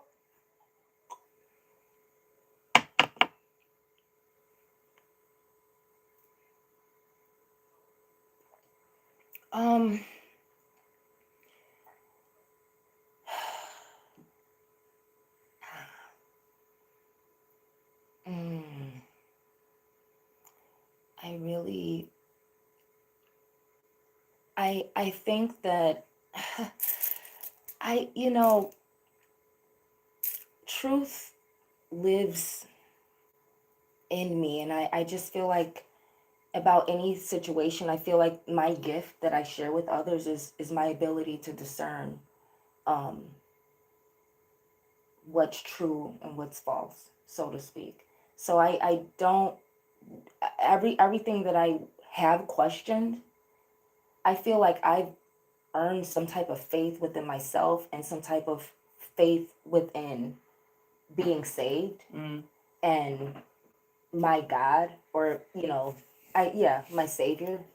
I think that I just think my faith has overcome my need to know, and I've just been gifted with, like, my mother's a high empath, my father was a psychic. I'm so careful with stuff like that. Especially having to distinguish between unclean fortune telling and soothsaying and the gift of oracle that was given to the Hebrew Israelites, talked about, and the Leviticus and Melchizedek and all those things. Like I already, yeah, I think if I had to, no, see, I think I just know too much already. It's just I don't want to say it like that. I just am very careful with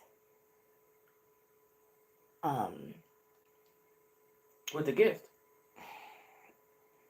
knowledge is power, and with great power comes great responsibility. If I wanted to know the truth about something, I know what I would have interviewed my father about his experiences in Vietnam before he died, and I would have asked him the truth about what he went through in Vietnam, about the things he didn't tell me. That's the only thing that I wish I had known that I don't know now. In detail, what my father went through in Vietnam. That's what I would want to know. Being for lack of a better term, being tapped in, right? Does that help you to deal with life's like tragedies and like traumas, right? So like when really bad shit happens, there's so much shit, I won't pick a specific example, but like, do you feel like that kind of helps you cope with it? Like your general understanding of things. Yeah, I think that I've had ancestral forces. Some may consider that angelic forces that have helped me cope with things. And I think my spiritual traits allow me to understand that those things are there and to be sensitive to unseen forces. Um, it allows me to help other people with their problems. Um, it allowed me to overcome the help that I needed as a black girl behind enemy lines, like I say, surrounded by white supremacy. I call it behind enemy lines. And it helped me when I didn't have the help from my mother that I probably needed, because she was figuring out how to deal with what she was figuring out. It strengthened me and it made me become Black High Priestess, and now I'm able to help other people get through things, whether or not they have any crutches, because I didn't have that.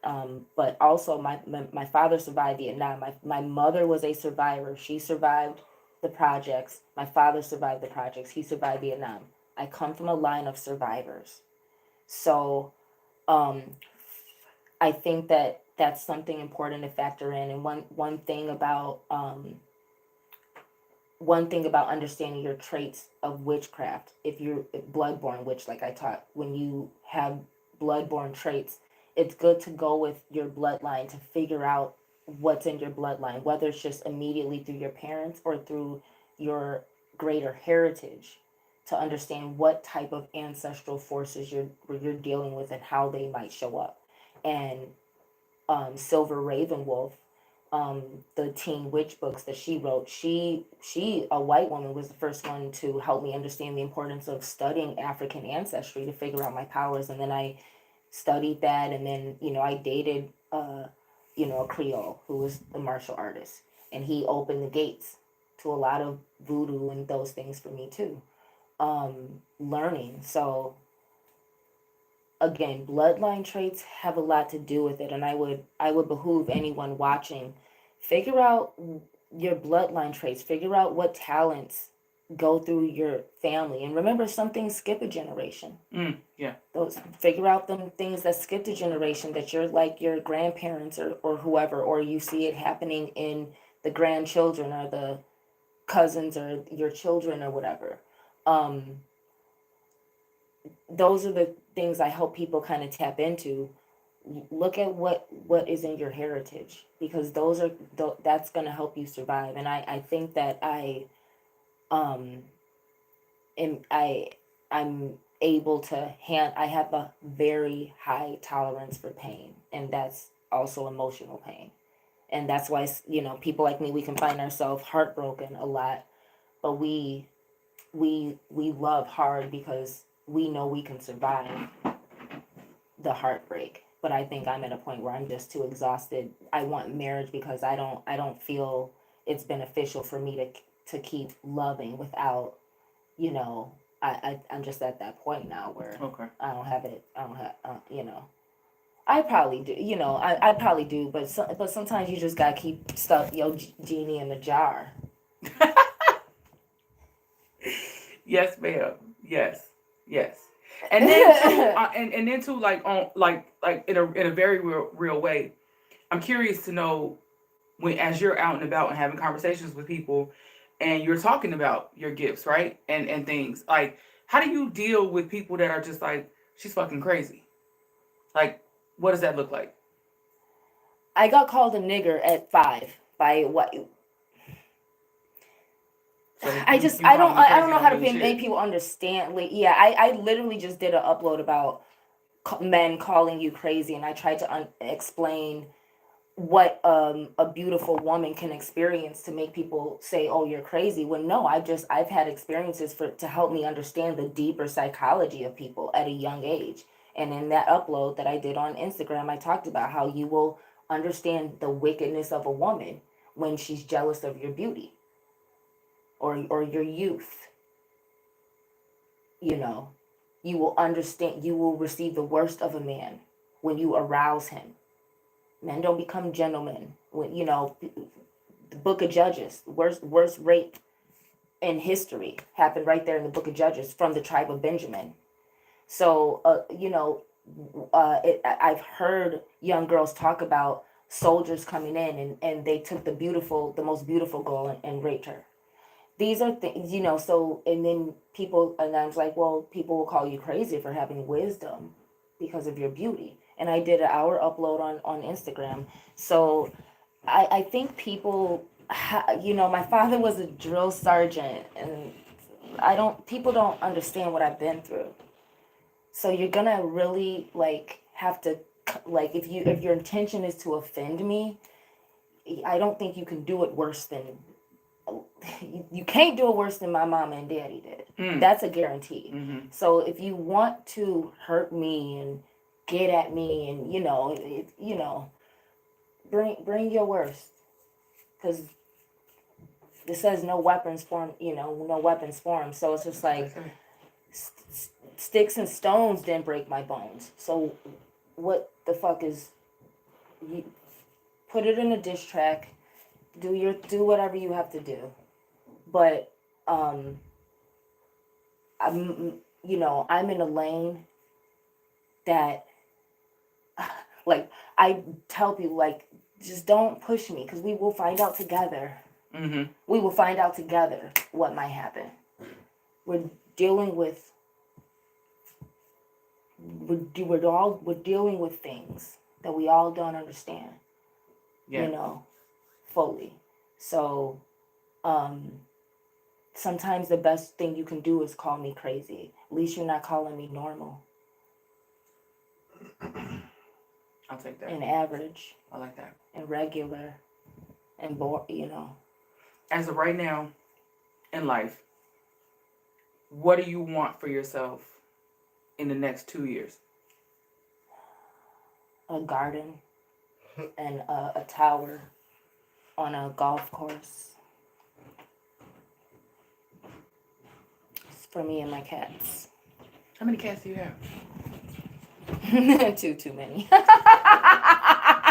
You should ask me how many lives they have accumulated. That's a whole nother goddamn subject.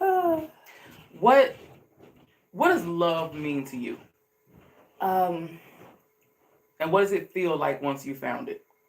When I think of love now, I think of Oshun, the spirit of the river, and the fact that love, and according to African spirituality through Ifa and Yoruba, love is, frankly, it's the youngest force of nature to come to earth and enter humanity. So understanding it through a Vodun perspective, the spirit of the river represents love, and I think that watching Pocahontas and her connection to the cartoon, so to speak, not the real story, but the way the Disney cartoon depicts Pocahontas and how her connection to the river, and she's got the song about just around the river bend, and and she's talking to grandmother Willow. A lot of the Disney princesses are experiencing forms of love, different forms of they're expressing different forms of sacred femininity, so to speak. And so I look at, when I think of love now, I think of Oshun and the different ways that she showed up for me, and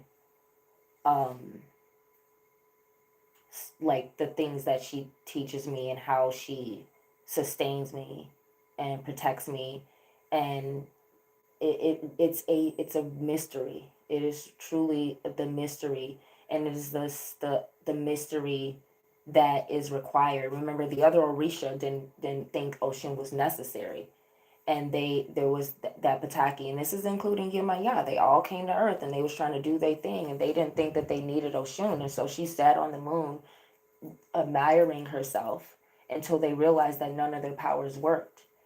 And then so when she came, that was the force that allowed everything else to work.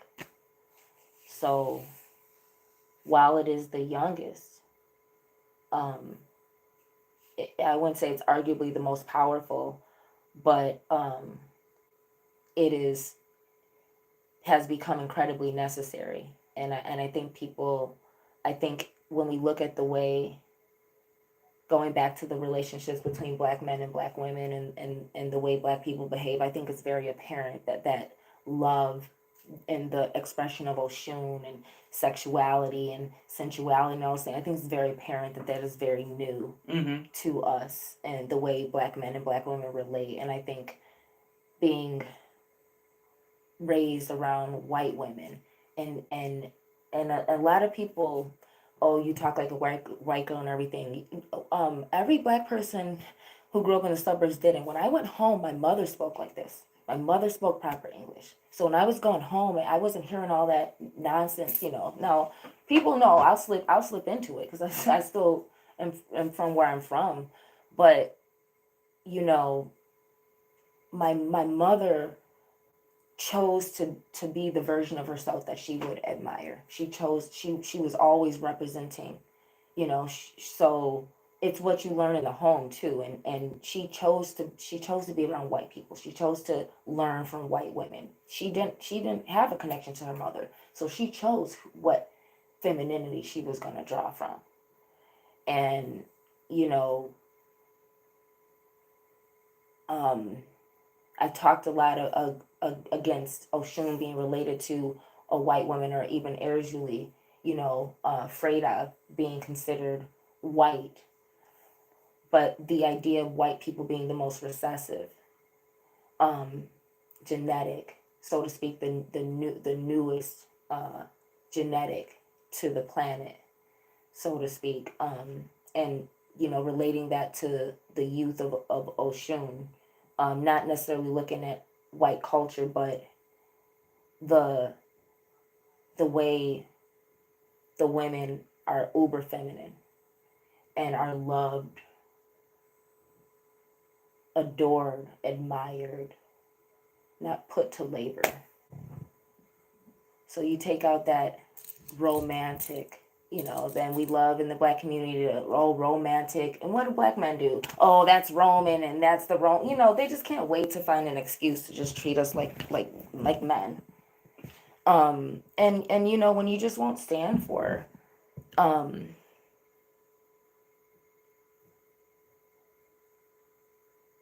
anything less than being admired. Mm-hmm. Yeah, it might be princess energy, might be Disney princess energy. But if that's genuine to you, I mean, that's your energy. It's a gift and a mystery that Oshun helps us understand. As men and women, loving ourselves, admiring ourselves.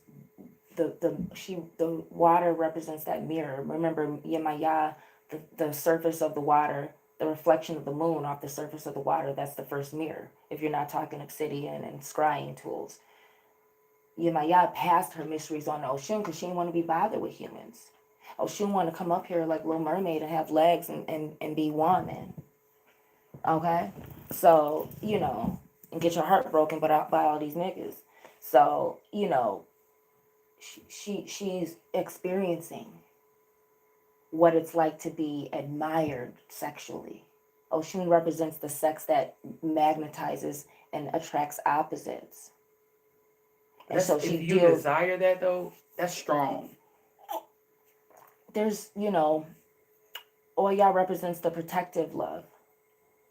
That protection. Yemaya represents the maternal. She's the maternal. I talk about the sacred femininity. Oya, she deals with blood. She represents crone energy too. Life and death in your womb also being a tomb.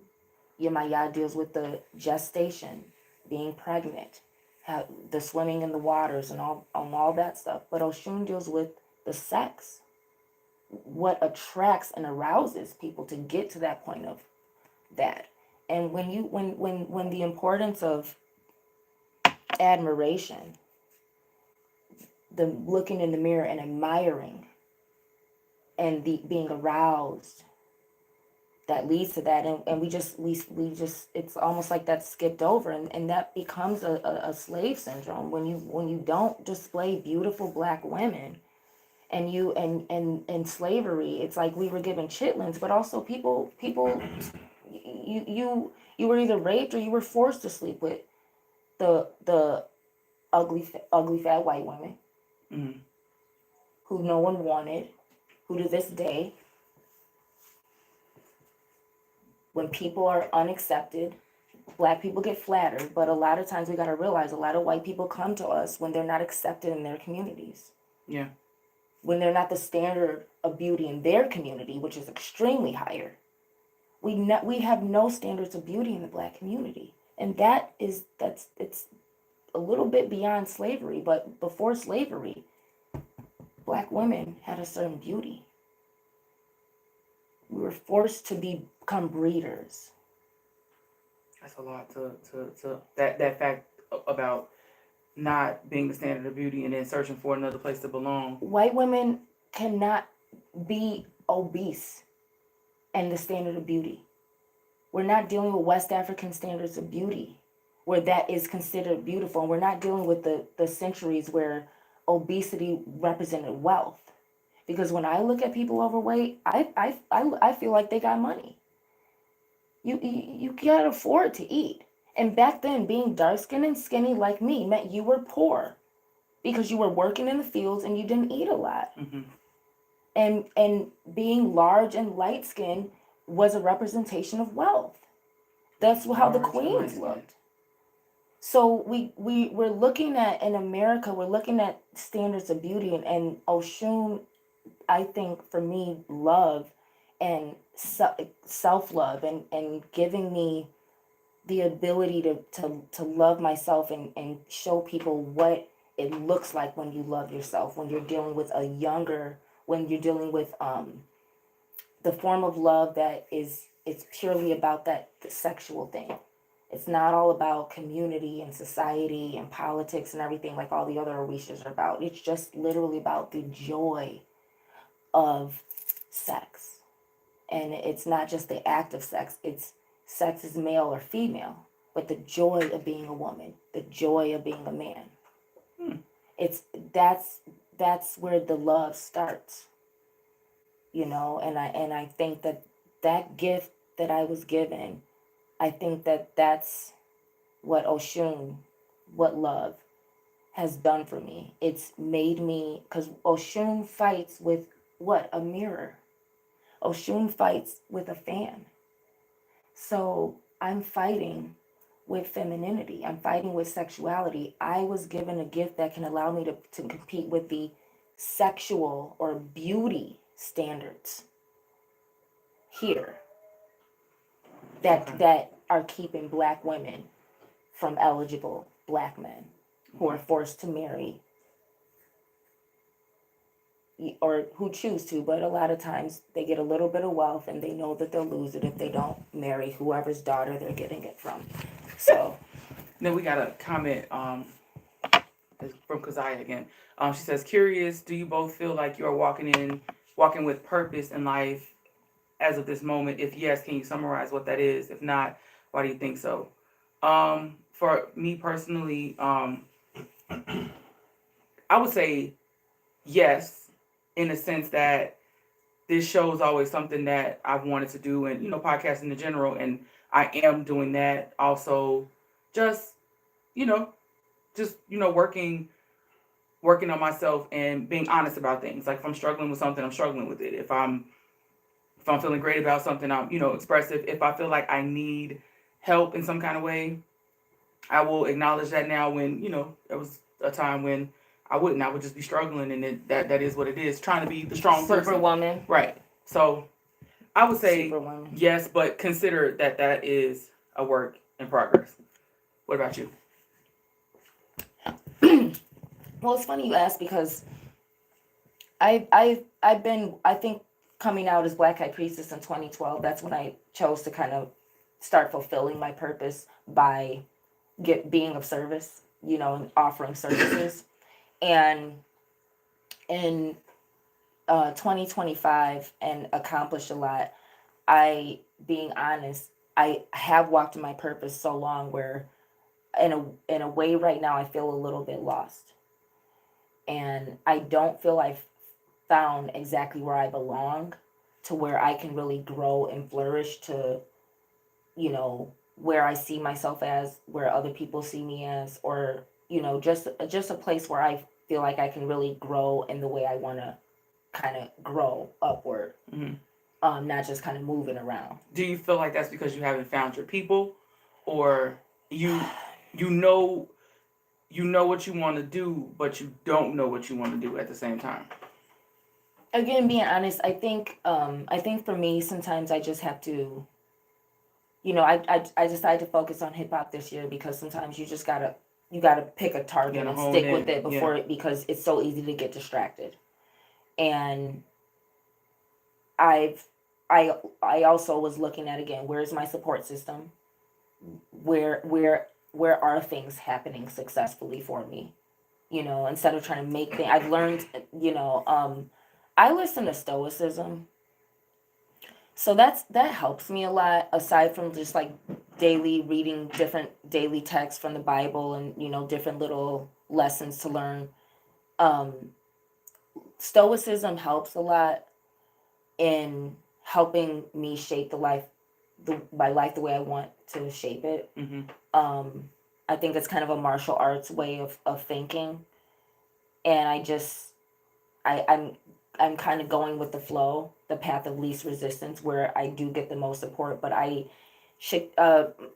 me and Chicago are having a very tricky relationship because I'm grateful.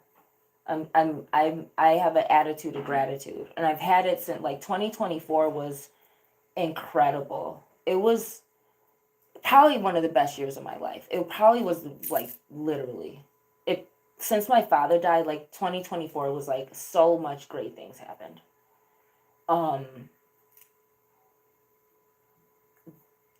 you know, but I things need to be easier.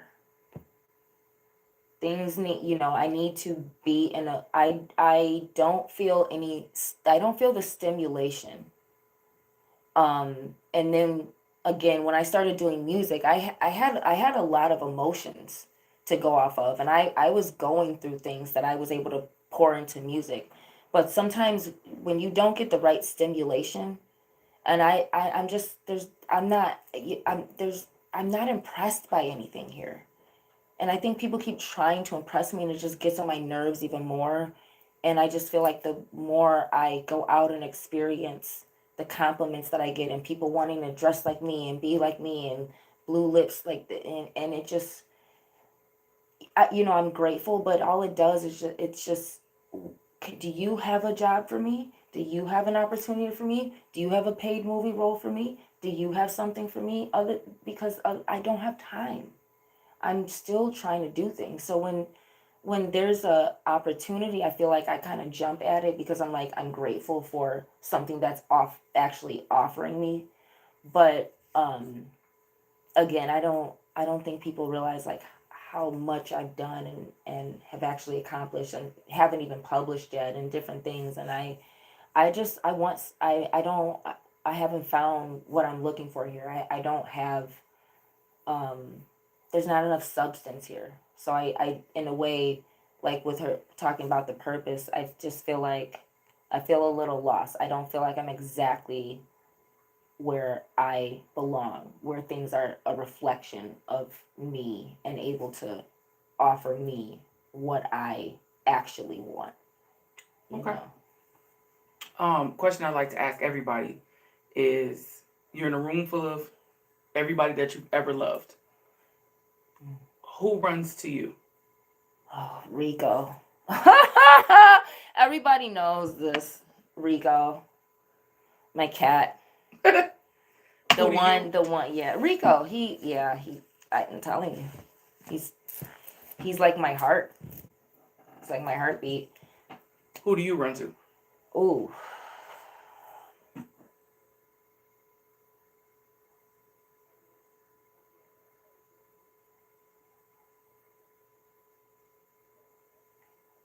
Ooh. And they can be dead or alive because it's everybody you've ever loved. I want to say SU. I don't know if people understand that, but those who know me and understand like the voting practices, SU, or some people may consider Papa Legba, which for me it's more SU, and that's the gatekeeper. And I guess I'm saying that because again, Papa Legba is the crossroad, and there's a difference between running to the crossroad and running to the gatekeeper, and there's different forms of SU, but I guess that's just where I'm at spiritually, and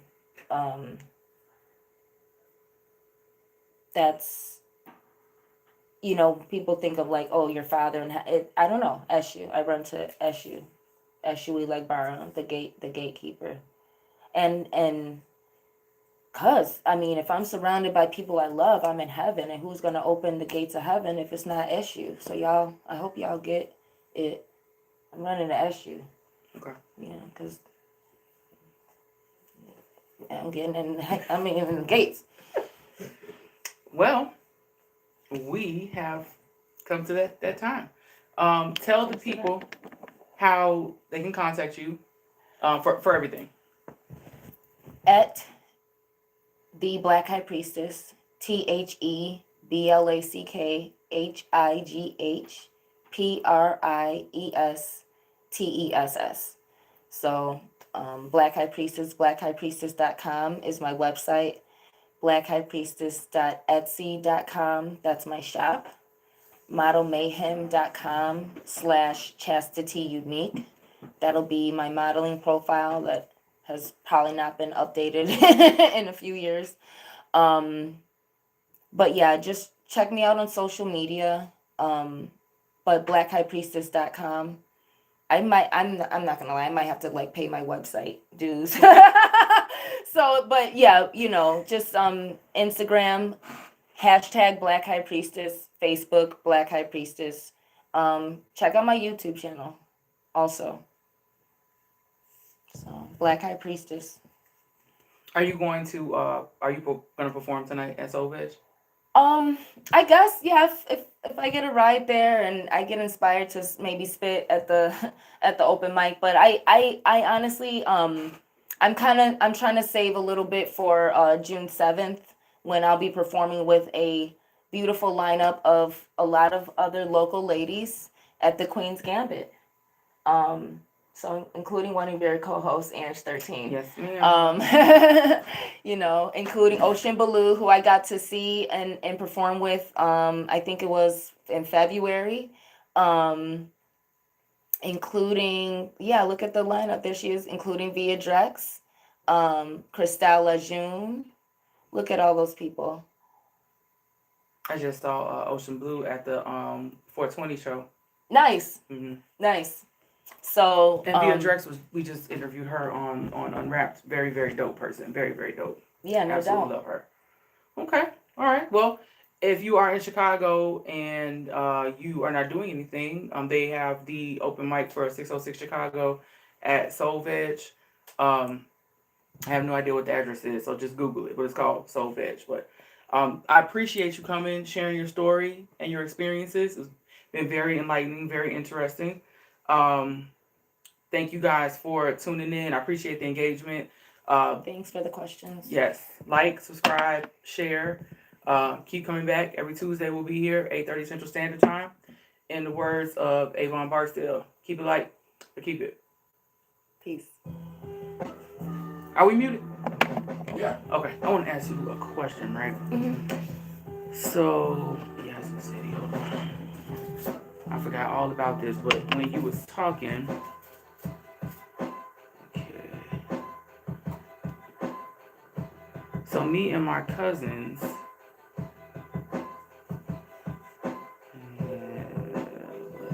so my grandma is from here, Yazoo City in Mississippi. And I don't know, one of my cousins just one day was like, have you ever talked, because I'm the oldest, had asked me, have I ever talked to her about where she was from and that kind of stuff. We all from the damn Delta. Okay. And I'm like, no, not really. And they was like, well, we found out she was from here, and then they looked it up and they was saying that like there was like a witch or some shit. Oh, and I'm like, is this I don't know if it's real or not, but have you ever heard anything about it? No, I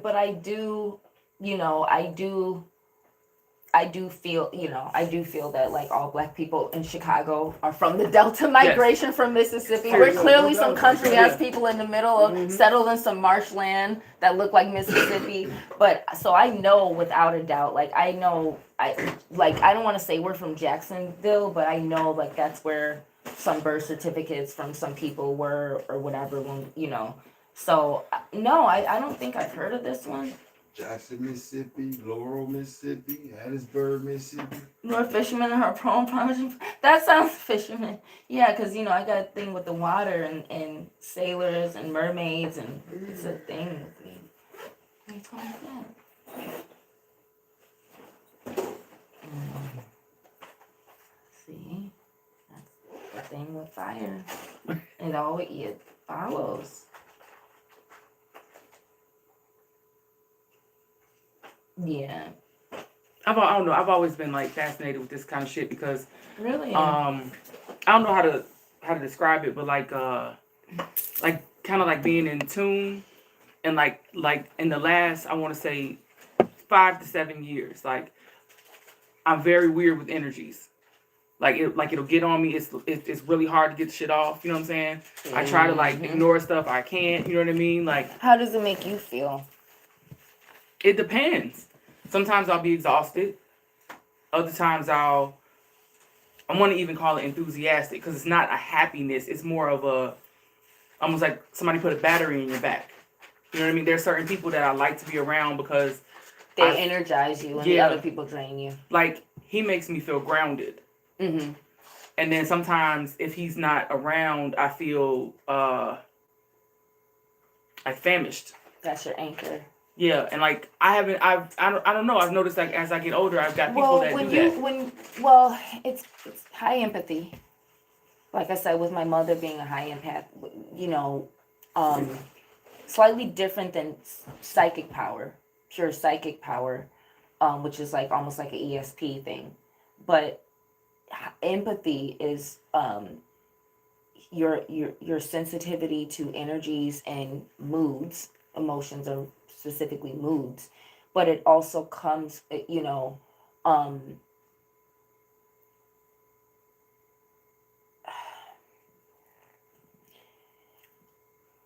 I asked how it makes you feel because people can absorb energies and then you can be drained. And a lot of times when you're dealing with something like that, when it comes to relationships, a lot of times you need a relationship where it's a give and take, where the person's not constantly draining you, you know, and or you're not the one constantly draining them. So grounded is a good place to be, but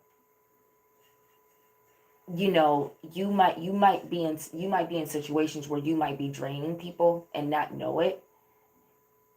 But you also, if you're sensitive to energies, do you find yourself being like extra nice to where even though it's draining you, you're still like showing compassion for the person, you're letting them drain you, and you're letting them like trauma dump on you when it's actually draining you and it's making you tired.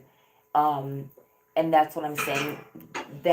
That's the type of work that requires compensation. If they're draining you energetically, they need to be filling up your bank account. This is the type of stuff I'm saying. That's work. And when you're in social situations, you have this gift, and you're noticing that. That's what I'm saying. You may start to drain people, not realizing, okay, you just got drained, and now I'm attracted to this person because they're energizing me. Mm-hmm. Because it's like they're giving me a battery, but you may not be realizing. And I don't sense that you drain people, because I don't sense that you just, you know, choose to emotionally dump, but you just may again become attracted to someone because now they're energizing you in a way that someone may have drained you. So it becomes a give and exchange. And when you're getting into vampirism, you're getting with people who understand, have this gift, and intentionally use it to drain. And there are friendships and relationships. A lot of times they call it narcissism, but a lot of times it's just, and from a spiritual perspective, it's just vampirism, you know. And how you feel about how it went? I think it went really good. I told you I'm long-winded, but you had some really, really good questions. I'm glad that we took the questions too. Mm-hmm. I hope I answered them, but I was prepared. She had some good questions though. Yeah, I think it went really well. I'm glad I was able to talk about the subjects that I think will help people really understand the things about me that they just can't figure out. Mm-hmm. And they would never know unless they decided to sit down and learn from me. And most people, they're too afraid to do that. They don't genuinely care, you know.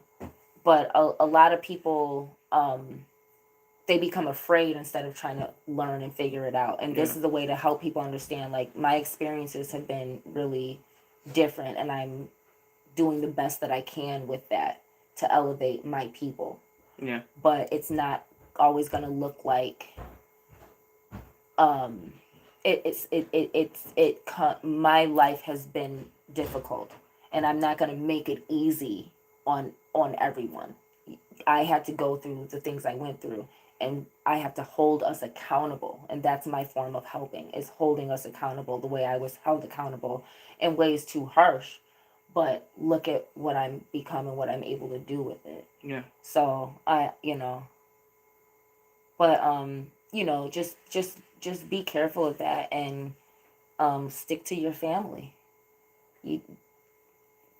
It's okay to be that person who doesn't want to go out because you can feel yourself getting drained before you even go to the event. Man. There's somebody there that wants to drain your energy, or there may be just an energy or a demonic force there that is hoping that it's sucking in healing or angelic force.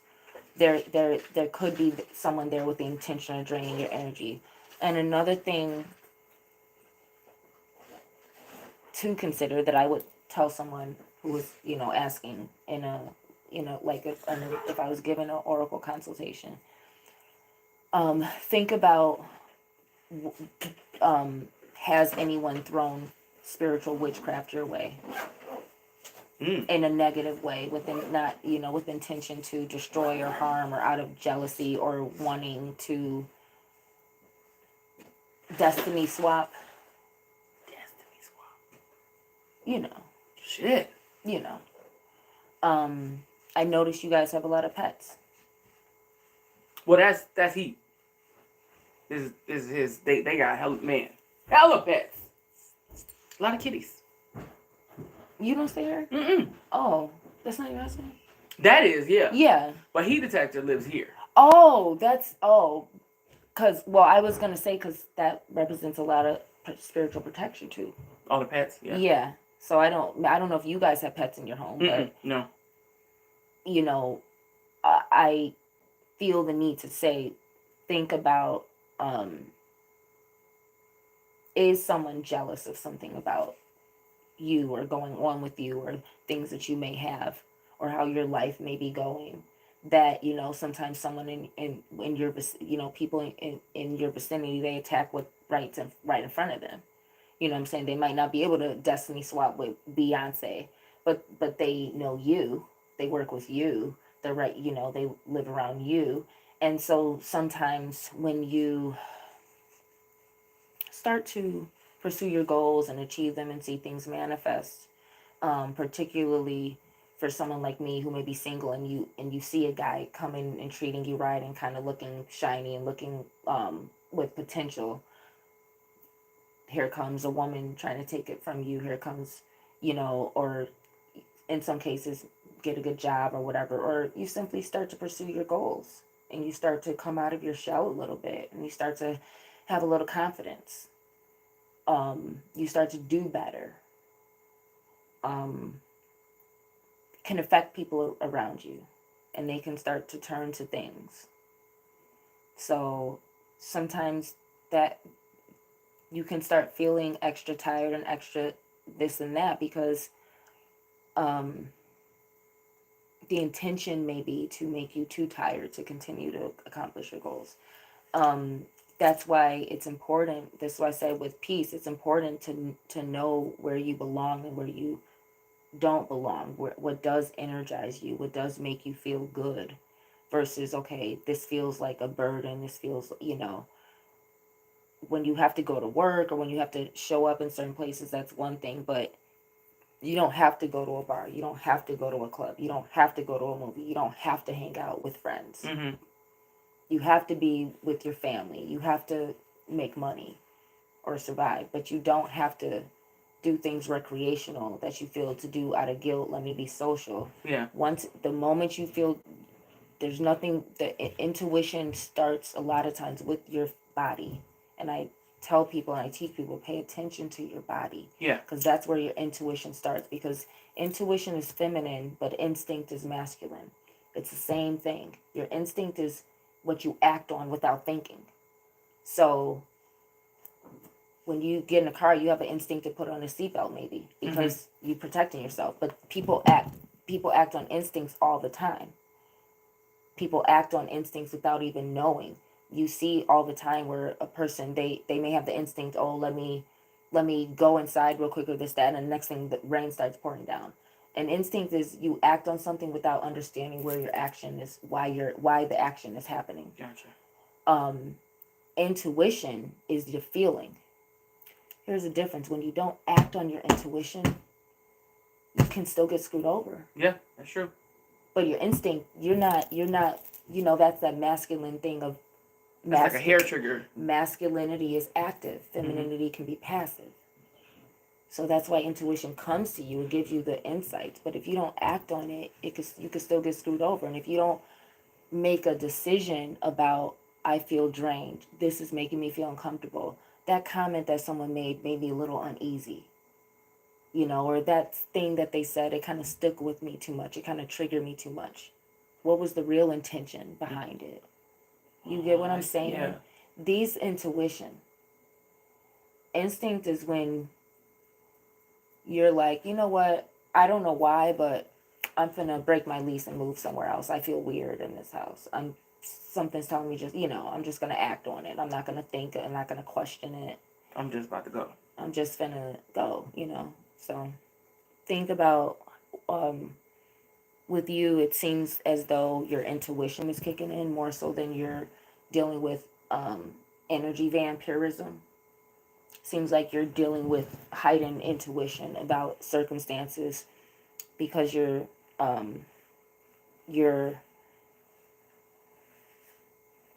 guardians are trying to make you aware of things before you move forward, get sabotaged. That's how these things kind of happen a lot of times. Mm-hmm.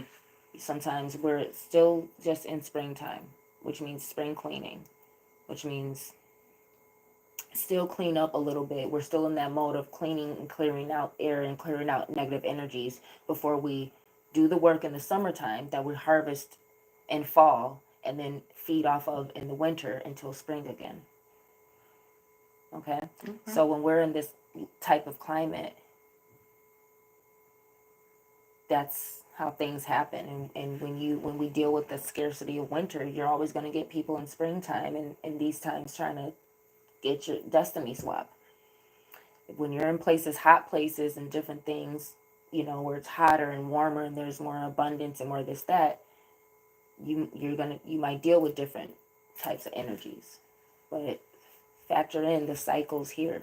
So if you're in a season of creating and manifesting and pursuing and achieving goals, oh, this is still live. I'm gonna cut that up. You're being told to